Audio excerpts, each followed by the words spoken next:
Chegamos ao painel de alocação do nosso evento Onde Investir em 2026. E agora é hora de entender como transformar as classes de ativos em carteiras práticas para 2026. O que isso significa para a sua distribuição de pesos na carteira entre renda fixa, ações brasileiras, ações internacionais, fundos imobiliários, investimentos alternativos e caixa. Vamos sair deste painel com as matrizes de alocação por perfil, gatilhos de rebalanceamento e hedges para navegar na eleição, nos juros e no cenário global. E quem vai nos responder é Marcelo Bolzan, da The Hill Capital. Tudo bem, Marcelo? Obrigada pela participação e por encerrar esse nosso evento aqui de início de ano.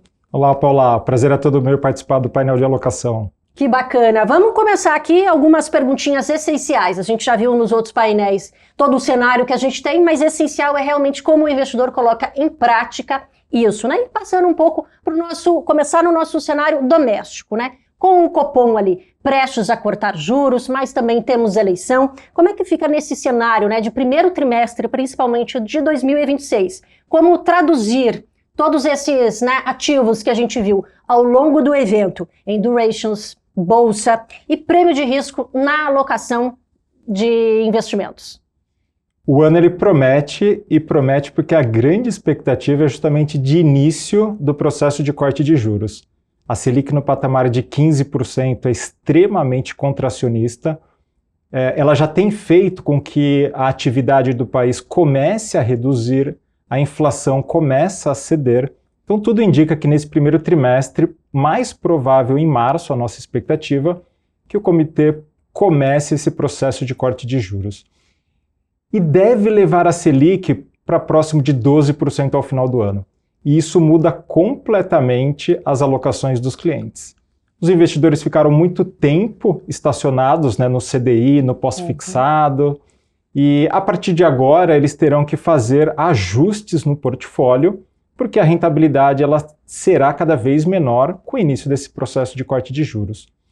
E a forma que nós temos de fazer isso é justamente alongar os papéis pré-fixados, os papéis de inflação, e a gente já começa a experimentar uma boa performance desses ativos. Então, para a parte de renda fixa, a forma que a gente tem de se proteger e travar ainda bons ganhos é através dos papéis de inflação mais, e a gente gosta daqueles prazos que têm um vencimento mais próximo de 7 a 10 anos, então papéis um pouco mais longos. Isso seria, então, só para a gente ter uma noção de tempo, né? 2035, exato. Tá bom. Exato. Já os papéis pré-fixados, a gente prefere papéis um pouco mais curtos. Então, papéis que vencem ali em 3, 4 anos. A gente consegue travar ali boas taxas. 29, 30. Exatamente. Perfeito. Exatamente. Para a parcela de bolsa, é claro que com essa expectativa de redução de juros, todos os ativos de risco devem performar bem. Então, a bolsa brasileira a gente tem visto com bons olhos e nos últimos meses a gente tem aumentado a exposição à bolsa brasileira. No ano passado já foi um ótimo ano, né? 25 a bolsa subiu 34%. Já com essa expectativa, já é um pouco dessa antecipação do mercado, né, com a queda de juros. Perfeito. A gente tem esse panorama doméstico, mas também olhando para o internacional. Como que fica, né?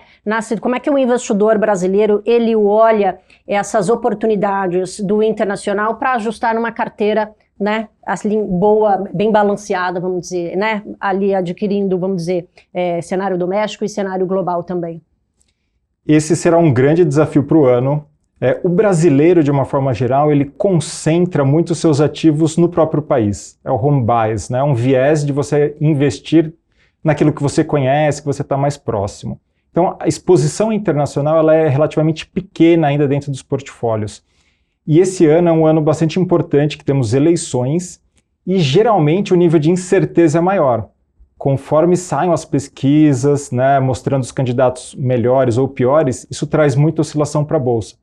Então, se esse investidor ele tem uma parcela desses recursos lá fora em moeda forte, isso traz uma proteção adicional. Então, é fundamental que os investidores não tenham só posições em bolsa no Brasil, mas que tenham posições lá fora. Além disso, o cenário para Estados Unidos ele continua bastante construtivo. Então, o PIB do ano passado deve ter crescido próximo de 2%. Para esse ano 26 vai crescer acima de 2%. A gente espera corte de juros. Então, tudo indica que a economia americana vai performar bem e faz sentido o investidor estar posicionado nessas ações. E olhando, claro, agora para cada perfil de investidor, a gente tá uma alocação no Brasil, uma alocação lá fora, mas pensando, vamos dizer assim, num mapa base para o investidor, né? Pensando aqui nos perfis conservador, moderado e arrojado. O que você poderia falar de pesos para esses perfis de investidores, pensando, claro, em 2026, claro que no meio do caminho ali pode ter um rebalanceamento, mas para começar o ano, quais são os pesos mais indicados para esses perfis? Ótimo. Historicamente, as carteiras elas estão mais alocadas em renda fixa em função dos juros altos. Então, começando com o perfil intermediário, que será um perfil balanceado, hoje a recomendação de renda fixa ela é em 70%, e desses 70%, as classes que a gente está privilegiando são os pós-fixados, muito mais em função de uma emergência, de oportunidades que surjam, em torno de 30% da carteira desses 70%. A outra maior relevância são nos papéis de inflação, que também correspondem a 30% da carteira, e 10% a estratégia de pré-fixados. Então aqui a gente tem os 70% de renda fixa. Então, pós-inflação e pré. Esse é 30, 30 e 10. Perfeito. Maravilha. Para os outros 30%, que é a parcela de risco do portfólio, eles estão divididos metade em produtos multimercados, que são aqueles gestores que mesclam as estratégias de renda fixa, as estratégias de bolsa, com moedas, commodities.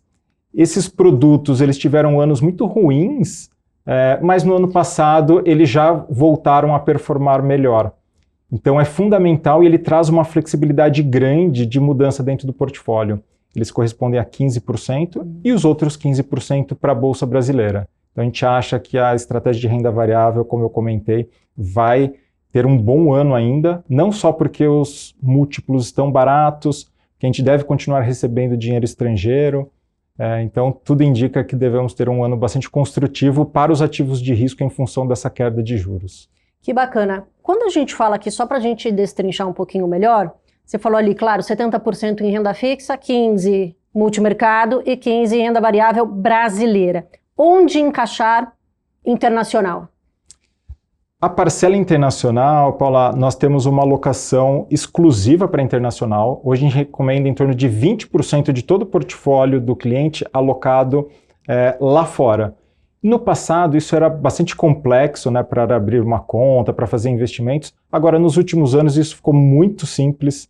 Pelo próprio aplicativo você consegue abrir essa conta ou mesmo acessar os investimentos daqui. E lá fora, a gente tem mesclado também as estratégias de renda fixa, porque historicamente a parcela de renda fixa global ela está com juros elevados. Estados Unidos devem manter os juros próximos de 3% esse ano, o que historicamente é alto, né? Por muito tempo eles mantiveram os juros próximos de zero, então a gente consegue encontrar boas oportunidades com bonds ainda lá fora. E a outra parcela, né, internacional, ela fica basicamente com bolsa americana, que é onde a gente tem visto aqui as grandes oportunidades. É verdade. Você falou, né, desse perfil balanceado. Qual que é a diferença, se você puder passar que nem eu estou falando aqui, né, uma base para o investidor? O que muda, né, para o mais arrojado, que tem um apetite maior a risco, e também aquele mais conservador também, que talvez ali eu acho que fique menos na renda variável. Exato. Para o perfil aqui mais conservador, a parcela em renda fixa ela aumenta para 90%. E aí, os 10 que são os ativos de risco, fica 5% com multimercados e 5% com Bolsa Brasileira. Já para um perfil mais arrojado, ele tem 50% em renda fixa ainda, 25% em multimercados e 25% em Bolsa Brasileira. Nessa diferenciação, por exemplo, né, puxando um pouquinho mais para o internacional, então, o conservador, ele fica fora do internacional ou mesmo assim ainda vale a pena investir, por exemplo, né, em algum ativo internacional? Não precisa ser necessariamente uma ação internacional, mas enfim, a gente até viu o ouro se dar muito bem, enfim, 2025, se isso entra aí, como é que isso entra na carteira mais do conservador? Mesmo o investidor conservador, ele precisa ter estratégias internacionais.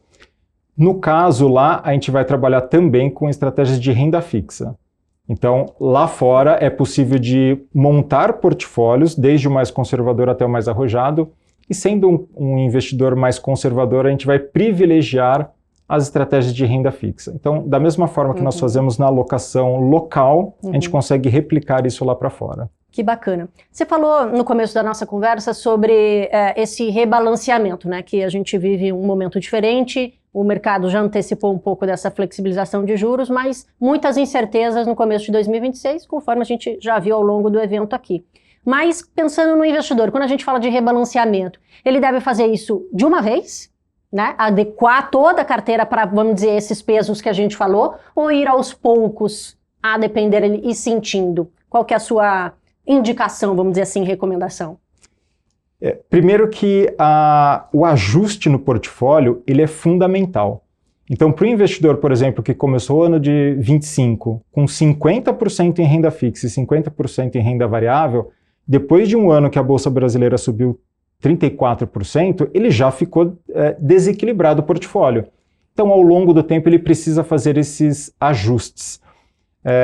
E o interessante é que depois de uma alta tão forte como essa, o que o investidor ele vai procurar fazer é aumentar as exposições em bolsa, porque caminhou bem, ele acha que vai continuar subindo. E se tivéssemos um ano ruim, né, imagina a mesma situação, 50 em renda fixa, 50 em bolsa. Só que a bolsa no ano teria caído 10%. O investidor ele ia querer sair daquelas posições, ele falou assim, não, já perdi 10, eu vou perder mais. Então, geralmente, ele tem, né, um comportamento aqui que seria o contrário do movimento correto. Então, o ideal é ele ter prazos de rebalanceamentos.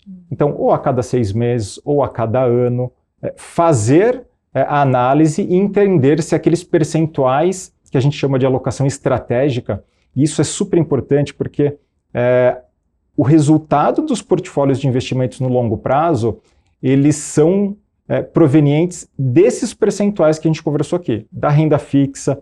90% do resultado, ele vem diretamente desses percentuais. O produto em si, o momento exato de entrada, ele corresponde a aproximadamente 10%. Então, é fundamental que ele mantenha o controle em relação a essa diversificação. Deixar um pouco, vamos dizer assim, a emoção um pouco de lado, né? Porque quando você justamente falou aqui, né, de renda variável, às vezes vai mal, e tem que vender tudo. Nunca é o fim do mundo, né? A gente tem que também ir tentando ir claro ali, rebalanceando, então, conforme você disse, a carteira, enfim, para também tentar se adaptar a todas essas mudanças que cada vez mais acontecem muito mais rapidamente, né? A gente viu essa mudança realmente, principalmente com o Donald Trump agora, né, como presidente, realmente a gente fica sabendo tudo num tweet e isso pode mudar tudo ali. Mas pra gente já ir finalizando, Marcelo, queria que você falasse também, tendo em vista o ano de 2026, quais podem ser os gatilhos para justamente essa mudança, talvez olhar, você fala ali em um ano, olhar para a carteira, mas pode ter alguma coisa ali que faça o investidor, opa, não deu 6 meses, mas aconteceu alguma coisa que eu preciso olhar mais atentamente para essa carteira e rebalancear? Certamente, Paula. Como você bem disse, o cenário ele muda muito. E é muito importante que a gente saiba se é uma notícia de curto prazo, que é aquele ruído do dia a dia e não interfere no médio e longo prazo, ou se realmente é uma mudança que vai impactar lá na frente. E aí, se o cenário realmente ele mudou, não é mais uma expectativa de PIB crescendo 2%, é um ano de recessão, talvez a gente tenha que fazer alguns ajustes no portfólio. Então, a mudança no cenário macroeconômico aqui lá fora, ela interfere diretamente. Agora, o que a gente percebe é que grande parte das variáveis ela vem do próprio investidor. Então, o investidor ele começou, fez um portfólio, e depois de 6 meses ele precisou usar metade dos recursos. Uma emergência, uma oportunidade. E aí nós vamos retirar justamente da parcela de renda fixa, que é mais rápido. E aí a carteira dele acaba ficando com uma exposição muito maior ao risco. Ela fica totalmente desequilibrada. Então é importante nesse momento, né, não só fazer o resgate, mas equilibrar o restante do portfólio para ele não ficar muito exposto. E o momento de entrada de novos valores também. Da mesma forma, você tem que reequilibrar todo o portfólio. O momento de vida do investidor pode mudar também. Então, pessoas, né, mais jovens vão assumir mais riscos, porque tem mais tempo pela frente.